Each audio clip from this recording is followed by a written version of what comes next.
L'enjeu de toutes ces maladies qui sont liées au risque cardiovasculaire, c'est le fait que ce sont des maladies chroniques et qu'il faut vivre le mieux possible avec la maladie en retardant au maximum les complications de la maladie. L'assurance maladie propose 3 grands axes pour améliorer la prise en charge de ces maladies en lien avec le risque cardiovasculaire.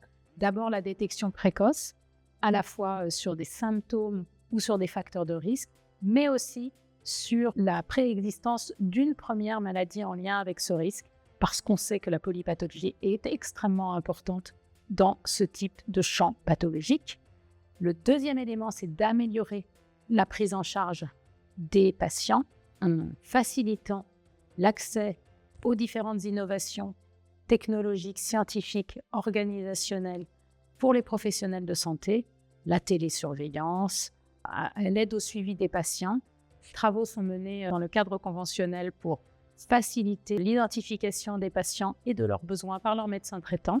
Et le troisième axe, c'est de renforcer l'engagement des assurés, à la fois avec une communication grand public pour rendre ce risque visible, que les personnes soient attentives à ce sujet pour leur santé. Le deuxième point, c'est d'avoir un accompagnement personnalisé pour les personnes concernées en lien avec les équipes de soins sur les territoires, et le programme SOPHIA se rénove autour de cet enjeu du risque cardiovasculaire et des maladies associées en 2025. Et le dernier point, c'est de développer la mesure et la prise en compte du point de vue des patients dans leur prise en charge clinique. C'est un élément important à la fois en termes de pédagogie vis-à-vis des patients, mais aussi en termes de prise en compte pour les professionnels.